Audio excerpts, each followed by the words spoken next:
tubanze twambutse, nitumara kwambutsa ibyatubuza gusabana n'Imana, ibyatubuza kubona umugisha w'Imana, ibyatubuza guhura n'ijwi ry'Imana, nitumara kubyambutsa niho Imana idusanga. Nkwifuriza mwene data uri mu Rwanda, uri mu mahanga, aho uri hose, tubanze mu Kristo. Ndashaka kukubwira ngo nuhaguruka nta ntego, hari ibyo wasanga byagucecekesha, hari ibyakudindiza, hari ibyakunaniza gukomeza urugendo. Ibyo ntabwo ari igitangaza, no mu nzu y'Imana wabihura nabyo. Tubanze dute iki cyambaro cy'ibyaha cya karande. Ndizera ko muri amahoro nshuti z'umusaraba, ibihe byiza kwindwa n'Imana bigure muri mwe, kandi umucyo w'Imana barasire, ari neza y'Imana batembemo cyane, kandi umucyo w'Imana babeho, urukundo rw'Imana rubagote, mwumve ihumure kuko Imana ibakunda urukundo rwinshi cyane. Turi kumwe n'umugabo, ni kuri cano nziza, ni cano nziza, ni cano yakwari y'abagabo bahariye Gasave, ikaba ari cano yitwa Abamenye Uwiteka TV. Banyuzaho indirimbo zabo, bakanyuzaho n'inyigisho, ijambo ry'Imana, ubuhamya ku batumirwa n'abigisha batandukanye biyemeje kuhagurukira kwamaza ubutumwa bwiza. Bashoramo bagira gute kugira ngo dukurikiye aho uri hose ubashe kumva ihumure n'ubuzima bw'Imana butemba buturuka mu byo Imana ibacishamo. Turi kumwe n'umugabo witwa Gasigwa John, ni umuvugabutumwa, ni umukozi w'Imana, afite ubuhamya, ni umwigisha w'ijambo ry'Imana. Turakwakira Gasigwa, umeze neza? Tumeze neza, turashima Imana. Ni amahoro. Ni amahoro. Tushima Imana namwe yabarinze. Tunejejwe n'Imana ikikurinze, ikiduhaye kongera kubana nawe. N'ubwa mbere bonetse kuri ino cana, ariko tuguhaye ikaze. Nanjye ndayakiriye. Yego, ndagira ngo banze ufate umwanya ushima Imana, mura gushima Imana, twinjire mu mwanya w'ijambo ry'Imana. Mana Data, turagushimiye, tugushimiye neza yawe, tugushimiye urukundo rwawe, tugushimiye ko turamukije amahoro, tugushimiye ko utanze ingabo nyinshi zigapfa tukaba tubyutse duhumeka. Rero turi hano, iki twicaje hano ni ukwamamaza, ubutumwa bwiza. Kandi Mana Data wa twese, dusengeye abakozi bawe nabo badufasha muri iki gikorwa, bashyigikire, kandi mwami ubutumwa unyuzamo Mana bukize imitima ya benshi, bwomore Mana imitima yakomeretse, mu izina rya Yesu Kristo. Urakoze Kristo kubyumvishe kandi ubikoze mu izina rya Yesu, amen. Twaguhaye umwanya no tugezeho ikimashize ku mutima. Dushima Imana rero katusangira ijambo ry'Imana dusanga mu butumwa bwiza ko bwanditswe na Mariko, igice ni icya 10 ku murongo wa 48 kugeza ku wa 52. Mariko ibice 10 umurongo wa 48 kugeza 52 aravuze ngo abantu benshi baramucyaha ngo ahore, ariko arushaho gutaka ati mwene Dawidi mbabarira. Yesu arahagarara arababwira ati nimumuhamagare. Baramuhamagara, bahamagara impumyi, barayibwira bati humura, haguruka, araguhamagaye. Nayo ita umwenda wayo, irabaduka yegera Yesu. Yesu arayibaza ati urashaka ko nkugirirane? Iyo mpumyi iramusubiza ati mwigisha, ndashaka guhumuka. Yesu arayibwira ati igendere, kwizera kwawe kuragukishije. Uwo mwanya arahumuka, amukurikira ari muzima. Amen. Tujye no mu itangiriro bice 32 kuri Bibiliya 23 atwereka ijambo ry'Imana. Adusomeye mu izina rya Yesu. Yakobo akirana na marayika w'Imana, abyuka muri iryo joro, ajyana n'abagore be bombi, inshoreke ze zombi n'abana be uko ari 11, yambuka icyambu cya Yaboki. Arabajyana, abambutsa uwo mugezi, yambutsa n'ibyo yari afite byose. Yakobo asigarayo wenyine. Haza umugabo aramukiranya, bageza mu museke. Abonye yuko atamutsinze, akora ku mutsi wo kunyonga y'itako rye. Umutsi wo kunyonga y'itako rya Yakobo urareguka. Bagikirana, uwo mugabo aramubwira ati ndekura kuko umuseke utambitse. Aramusubiza ati sinkure ku rutampaye umugisha. Aramubaza ati witwa nde? Aramusubiza ati ndi Yakobo. Aramubwira ati ntukitwa Yakobo ukundi, ahubwo uzitwa Isiraheli, kuko wakiranije Imana n'abantu kanesha. Yakobo aramubwira ati ndakwinginze mbwira izina ryawe. Aramubaza ati niki gitumye umbaza izina ryanjye? Amuherayo umugisha. Yakobo yita aho hantu Penuweli, ati ndebesheje Imana amaso sinapfa. Izuba rirarasa, akirenga Penuweli acumbagizwa n'ikibero cye. Ibyo nibyo bituma Abisiraheli batarya umutsi wo kwita ko uri ku kibero na bugingo n'ubu, kuko wa mugabo yakoze ku mutsi wo kunyonga ry'itako rya Yakobo. Mwakira ijambo ry'Imana. Amen. Imana ishimwe. Haleluya. Tusomye ijambo ry'Imana dusambiza umugaragu w'Imana Yakobo. Ntabwo turi buje amateka yo guhunga ko, ariko turaganira ko yafashe icyemezo cyo guhunguka. Bene data, icyaha ni kibi. Icyaha kikwaka ijambo, icyaha kigutesha agaciro. Kuba Yakobo yari yarakoze icyaha byamuhesheje kuba umugaragu cyangwa umushumba w'intama wabo, ariko afashe icyemezo cyo gutaha, kandi Imana ibona mutima ko yagambiriye guhinduka, yagambiriye kwihana. Yakobo agira ihishurirwa ryiza abakristo b'iyi minsi dusabwa. Arabanza yambutsa abagore be n'inshoreke n'umutungo wose yarazanye. Amaze kubyambutsa ngo aragaruka asigarayo wenyine. Ahantu yasigaye wenyine niho yahuriye na marayika, barakirana bugeza mu museke. Aramubwira ati, marayika abwira Yakobo ati, ndekura ngende. Yakobo ati, sinkurekura utampaye umugisha. Ngo nibwo yamufataga ku mutsi w'inyonga ry'itaka arahonyora, ariko nabwo Yakobo ati, sinkurekura, nkeneye umugisha. Intego nyamukuru mbazaniye ni ijambo rivuga ngo tubanze twambutse. Nitumara kwambutsa ibyatubuza gusabana n'Imana, ibyatubuza kubona umugisha w'Imana, ibyatubuza guhura n'ijwi ry'Imana, nitumara kubyambutsa niho Imana idusanga, niho Imana iza ikinjira mu cyifuzo cyatuzanye. Yakobo yari akeneye guhinduka, Yakobo yari akeneye gukurwaho izina ry'ubuyakobo ry'uburiganya. Marayika abonye ko Yakobo yaje yamaramaje, nibwo noneho ngo yamubwiraga ngo ndekura ngende. Ati, sinkurekura. None abonye ko yamaramaje, ati, ubundi witwa nde? Yakobo ati, nitwa Yakobo. Aramubwira ati, ntabwo ukiri Yakobo ukundi, ubaye Isirayeli, bivuze ngo ubaye umwana w'Imana. Uwo munsi ijambo riravuga ngo kuva uwo munsi haravuga ngo yakiranyisha Imana n'abantu ngo aranesha. Ariko intego nyamukuru, ibanga Yakobo yagize, nkwifuriza mwene data uri mu Rwanda, uri mu mahanga, aho uri hose, tubanze twambutse abaduhemukiye, twambutse abatwanze, twambutse abaturogeye, twambutse abatwikiye, twambutse inzangano n'inzika, nibwo turi bubone umugisha w'Imana. Yakobo kubwo kubanza akambutsa ibyo ngibyo byamuhesheje guhura n'uyu marayika ugeranwa na Yesu. Amuhindura izina. Kuva umunsi akurwaho izina ry'ubuyakobo, yitwa Isirayeli, bwoko bw'Imana. Haleluya. Ijambo twasomye rya kabiri ni umuntu wari ufite ubumuga bwo kutabona. Muri Mariko ibice 10:48.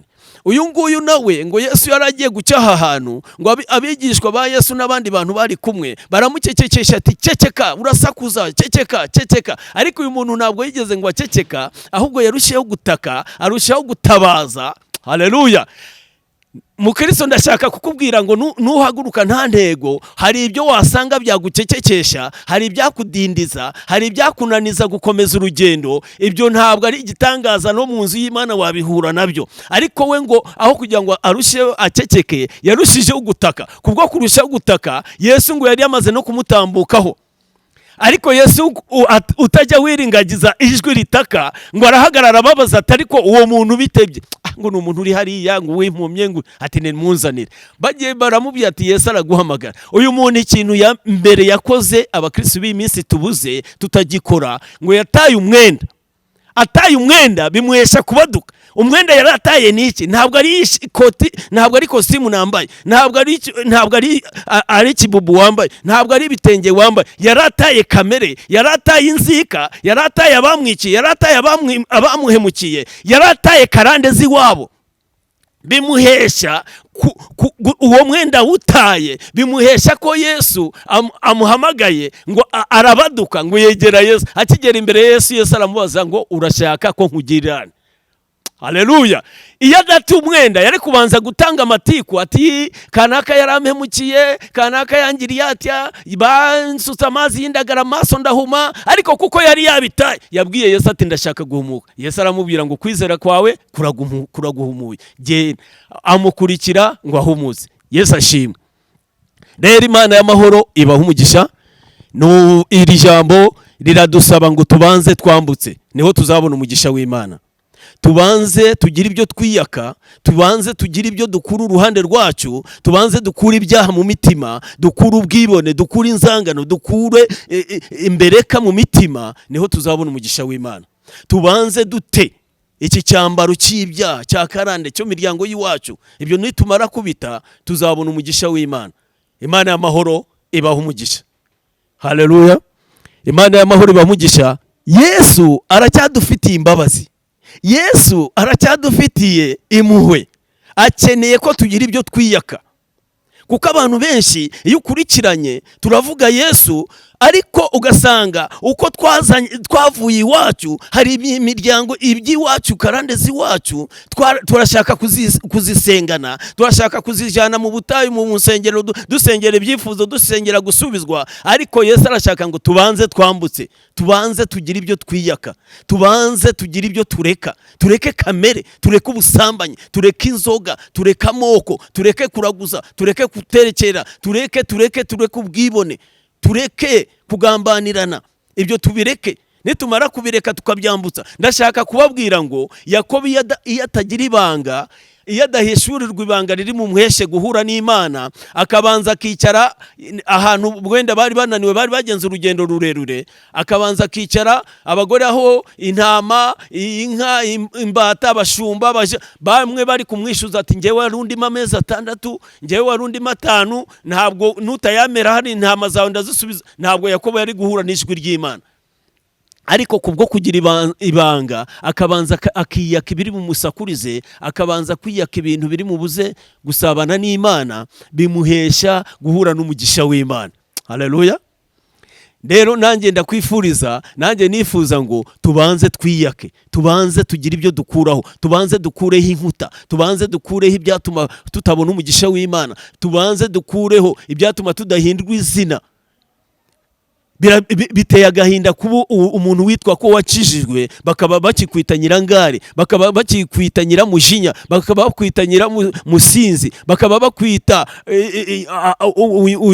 amoko n'ibindi. Oya, Yesu arashaka ngo ibyo tubanze tubyiyake, tubyambutse. Nitumara kubyambutsa turahura n'umugisha w'Imana. Nitubanza gukuraho urusaku rwadusakuriza rw'intama n'abaja n'abagaragu, ibyo byose bigeranywa n'ibyaha, bigeranywa n'ibyadudindiza, tubanze nitumara kubyiyaka turabona umugisha w'Imana. Yesu ashimwe cyane. Rero aka kanya ndasaba ngo ugire umugisha ku Mana nk'uko Yakobo yawugiriyeho. Yesu arashaka kuguhindura izina, nibyo koko. Nuza umaramaje, nufata icyemezo, ukagira ibyo wiyaka, ukagira ibyo wambutsa, Yesu araguhindura izina, arabishoboye. Yesu ashimwe. Rero Yakobo atahanezerewe n'ibyo yarazi ngo mwene wabo azamuka icyiru, azatanga ibitambo. Reka da, Yesu iyo yabonye ko wamaramaje, nta manda gucya, nta byirutanga, nta bitambo utanga, kuko n'igihe babitangaga mbere ntabwo byakuragaho icyaha. Ariko Yesu akeneye ngo dukureho ibyaha, dukureho kamere, dukureho inzika, dukureho amashari, dukureho ubusambanyi, dukureho ubwibone, dukureho kwikakanyaza, dukureho kwiyemera, dukureho kwangana mu miryango, dukureho kwangana ba nyirabukwe n'abakazana batumvikana. Ibyo tubikureho. Nitumara kubikuraho turabona icyo Yesu tumusaba. Ari ukuduhindura izina, araduhindura. Ari amasengesho dusenga, hari ibyifuzo twasengera, arabisubiza. Uriya nawe tubonye ko icyamuhesheje guhumuka, yagize ibanga, amenya ngo iyo ushaka kwegera Yesu ntabwo ujyana n'ibyo wari ufite byose, ahubwo icyo ukora, iki cyambaro uragita cya kamere, cya karande zo mu miryango. Bene data, twabaga mu miryango yacu, twagiragamo za karande, twagiragamo ibintu byinshi. Ariko iyo udakijwe neza, iyo utabaye maso, hari igihe ubizana, hari igihe winjirana nabyo, ugasengana nabyo, bikakubuza umugisha, bikakubuza gusabana n'Imana. Ariko we ngo abanza kugira ibanga, arahishurirwa iki cyambaro ngo aragita, kandi kubwo kumara kugita bimuhesha kubaduka. Iyo umaze kwiyaka karande zo mu miryango n'ibyaha n'ubusambanyi n'iki biguha no kubaduka murimo w'Imana, biguha no kubaduka mu gakiza, biguha no kubaduka ukava mu bwana ukagera aho ukura, ukagera naho urera abandi. Ariko uzasanga umukristo mu itorero umaze imyaka 30 ahora aramizwa amata, ahora ahugurwa ngo ambara ukunguku, ryukunguku, genda ukunguku. Ariko iyo umukristo yinjiye neza, yiyatse ibya karande nibi, arakura nawe yamara gukura akuzwa n'ijambo ry'Imana, akuzwa n'amasengesho, akuzwa no kwera imbuto no kubana n'abandi amahoro, akuzwa no kwemera guhugurwa, guca bugufi nk'uko Yesu yicishije bugufi ari Imana. Urakura nawe ukagera ku rugero Yesu avuga ati nanjye uriya mwana wanjye ageze ku rugero, azarera abandi bana, azahugura abandi bana, azaja ahumuriza abandi, azaja akomeza abandi. Kuko nawe iyo wataye ibyo ngibyo wigisha abandi kubita. Iyo wataye karandi, iyo wataye icyo cyambaro wigisha abandi ko nabo batacyambara. Ariko iyo utagitaye nawe ntabwo wabikoraho, kuko nawe uba wuzi ngo urabifite. Hari ijambo nkunda kwigisha abantu ngo umugombozi ari we n'inzoka atigombo yaba yaramaze iki. Bivuze ngo ngomba kugombora abandi ariko nanjye mbanje kwigombora, ngomba kubwiriza abandi mbanje kwibwiriza, ngomba kwihanganisha abandi, ngomba kuba nanjye nihangana, ngomba kubwira abandi kwizera nizera, ngomba kubwira abandi gukunda Yesu nanjye mukunda, kumwubaha mwubaha, gukunda ijuru nanjye ndikunda. Ariko ushobora kubwiriza ijuru nje ntanaritekerezaho, ntajya narirota no mu nzozi. Ariko iyo umukristo akuze ageze ku rugero yarataye ibyo ngibyo, bimuhesha kutinyuka, bimuhesha kurarama akareba mu ijuru agahamagara Imana nta soni nta bwoba, Satani nta kintu amushinja. Bene data, twiyake ibyaha, twiyake karande, twiyake ibyo ngibyo byatubuza kwisabanira n'Imana yacu.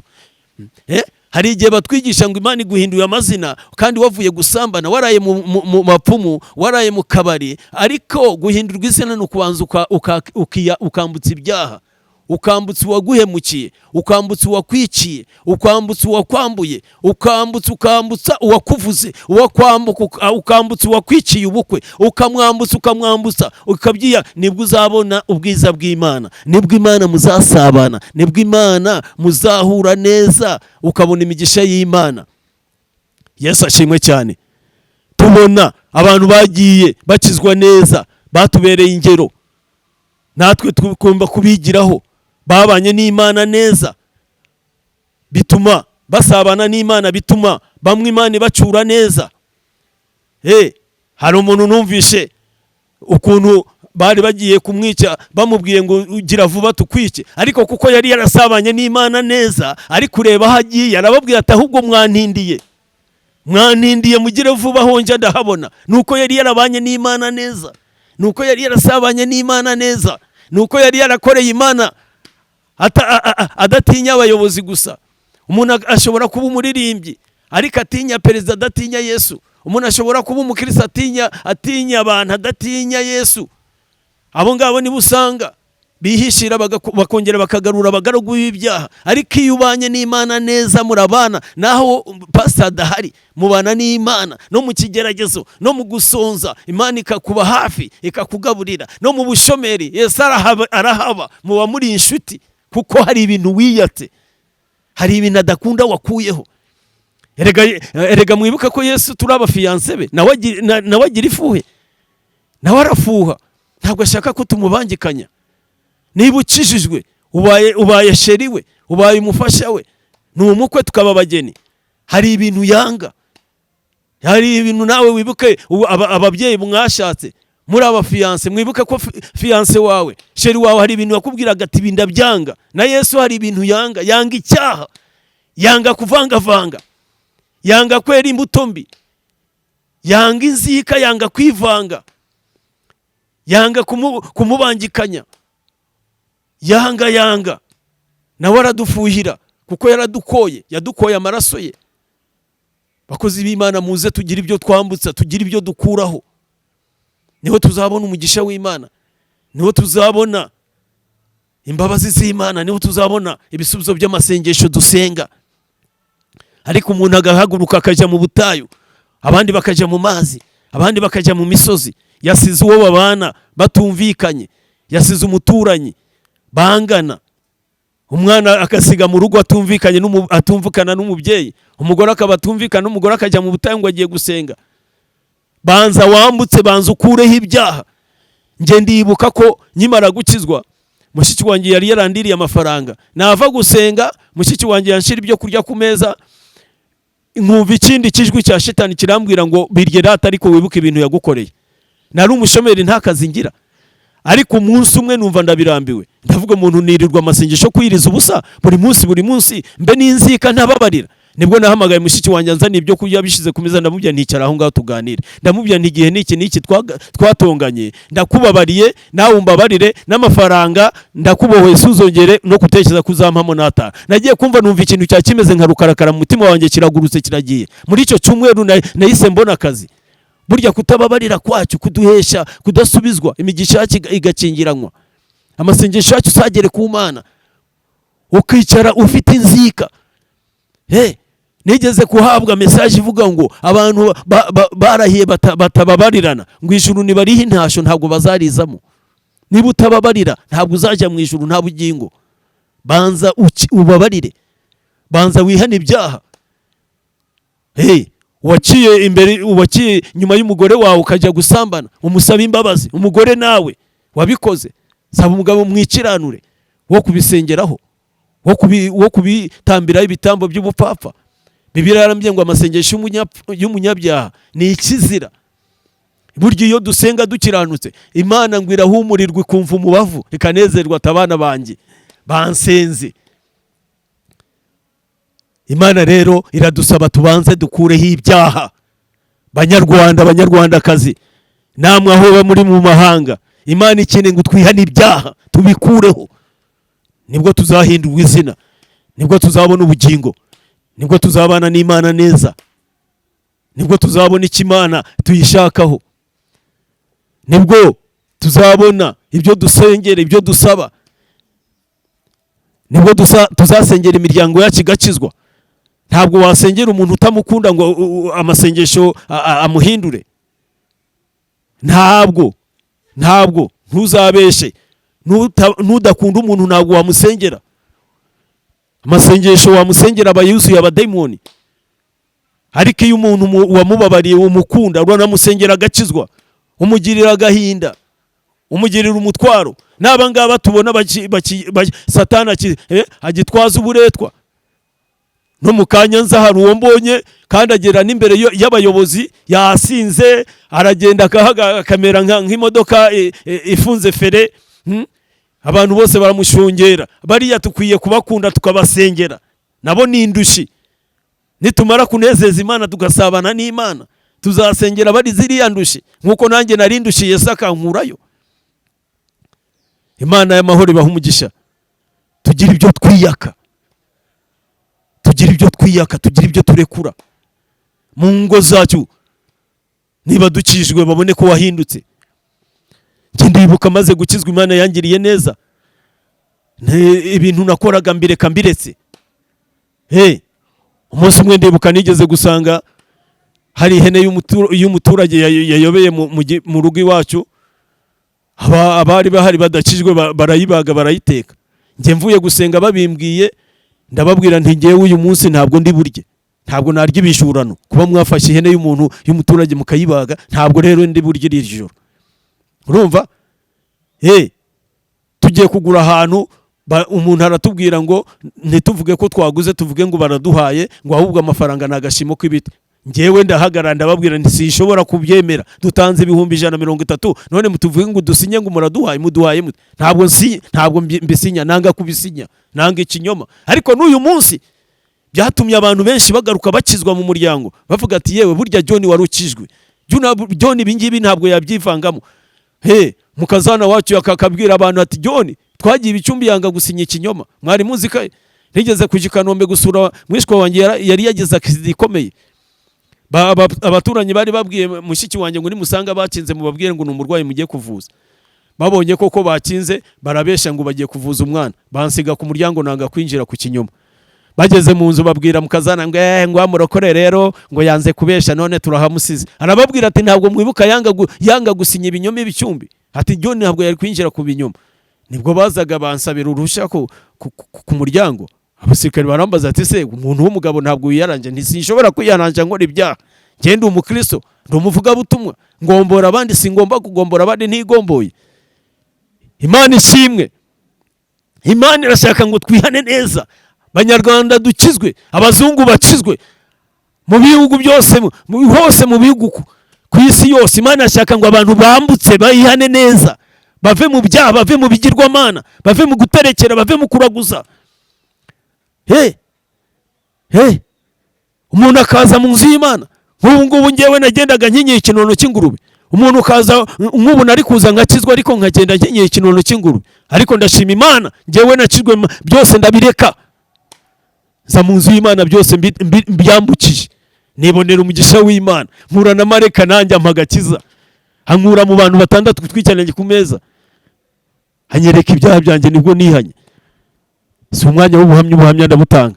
Rero ndifuza ngo tuze gusengana, ubwira Imana ngo ibingibi zikarande nanjye zari zimaze muri njye imyaka, ndashaka kuzambutsa, ndashaka kubyihana, ndashaka ko bimvaho, ndashaka ko mbikira. Karande z'iwacu zinkurikirana mu miryango. Bene data, iyo tudakijwe neza karande zo miryango ziradukurikirana. Ndibuka hari igihe nahuguraga umwana yakwanga icyo namubwiye, mvuye kandi gusenga, nkamufata akaguru nkakamanika, kandi mvuye gusenga niyirije ubusada ngo narakijwe. Ariko maze kubyihana nkabireka, umwana ntabwo nongeye kumukubita manitse akaguru hejuru, ahubwo naramubwiraga nti gadoga ibingibi ukora ntabwo ari byo, umwana akumvira. N'uyu munsi aransura kenshi. Iyo rero ntamwerera imbuto, iyo nahinduka ntabwo aba akinkurikirana. Imana y'amahoro ibahe umugisha. Iyo umuntu akijijwe n'abandi baragukurikira, bashaka Imana, kuko tutarakizwa wajyaga kunywa inzoga ukabwira umuntu ngo hariya hari urwagwa ruryoshye cyangwa byeri ryoshye, umuntu akagukurikira. Yesu arashaka natwe mugakiza, abantu badukurikire, abantu babone ko natwe byaturyoheye, babone ko twahindutse, babone ko byatugiriye umumaro, babone ko twirinda, babone ko twihangana, babone ko twizera, babone ko tutivanga mu mirimo y'umwijima.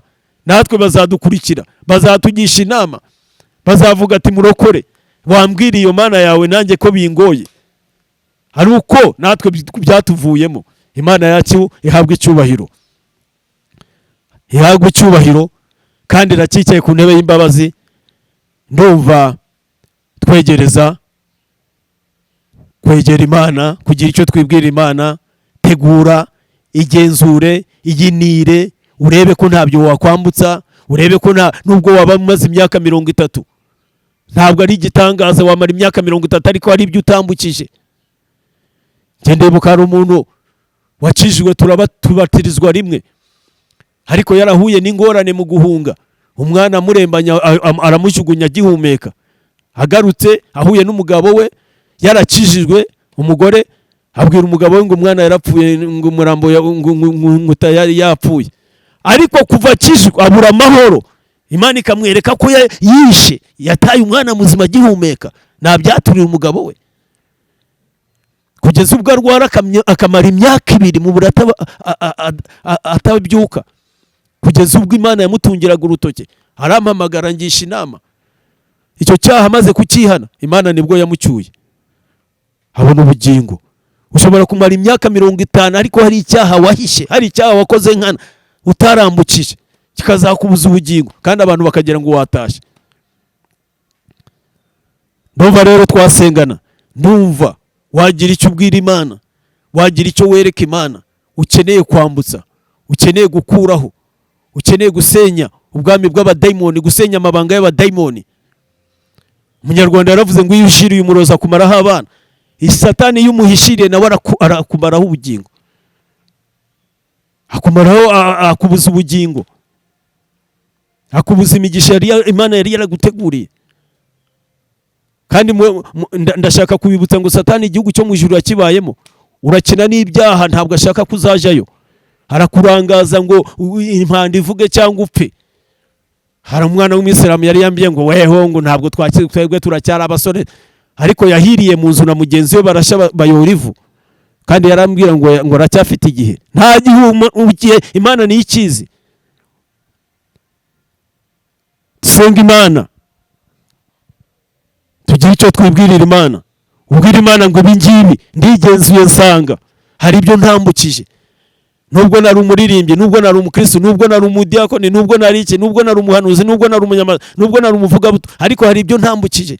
Nubwo ntarakizwa hari ibyo nkeneye kwambutsa, nkihura n'Imana. twasenga Imana. Mana data wa twese, sengeye umuntu wiyumvishemo ko ari ibyo akeneye kwambutsa. Tubonye Yakobo kubwo kwambutsa ibyari kumudindiza kubona umugisha, kubona Imana, kubona icyifuzo cyari cyamuzanye akeneye gukurwaho izina ry'uburiganya, kuba rumaze kubona ko yaje afite intego, byatumye uhura nawe ukamuhindura izina, ukamukuraho ubuyakobo, ukamukuraho uburiganya, akahinduka umwana w'Imana. Twabonye uriya muntu kubwo kwemera gata kiriya cyambaro cya kamere cya karande byamuhesheje kuhumuka. Natwe rero nsengera aba bantu bawe abumvishira ijambo ryawe Mana, bahisemo kwambutsa, ubababarire ibyaha byabo, ubabarire karande zose binjiranye Mana, ari abandi bazakijwe bamaze imyaka, ubakureho izo karande, ubakureho ibyo byose, abemeye kubyambutsa, abemeye kubikuraho, abemeye kusenyera ubwami bwa Satani, bababarire bose batunganye, ubakure mu gitabo cya Satani ubandike mu gitabo cy'ubugingo. Urakoze Kristo, kandi basaba imbaraga zo kunesha mu izina rya Yesu, amen. Arakoze cyane. Yitwa Gasigwa John. Ku ijambo ryiza tuganirize, ndagira ngo utange nimero za telefone. Tanga nimero za telefone abantu bazakuvugishe, wakoza kukuvugisha, tanga nimero za telefone. Imana y'amahoro, nomero zanjye ni 86 8 22 0 44. Imana y'amahoro ibamugisha. Wasubiramo rimwe? 8 6 8 22 0 44.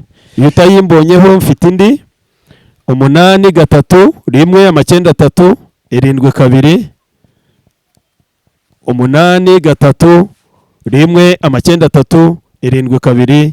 Imana y'amahoro ibaho umugisha. Murakoze cyane. Ni mukore subscribe, mukore share, mukore like, mushona comment kuri ibiganiro tubagezaho. Nizera ko kandi bizagira umumaro cyane. Ni channel ya korali y'abagabo hari Agasave yitwa Abamenye Uwiteka TV. Asigaye Imana ibaho umugisha. Tuzagarukana nawe mu bindi biganiro duha ubuhamya. Bye bye. Shalom shalom.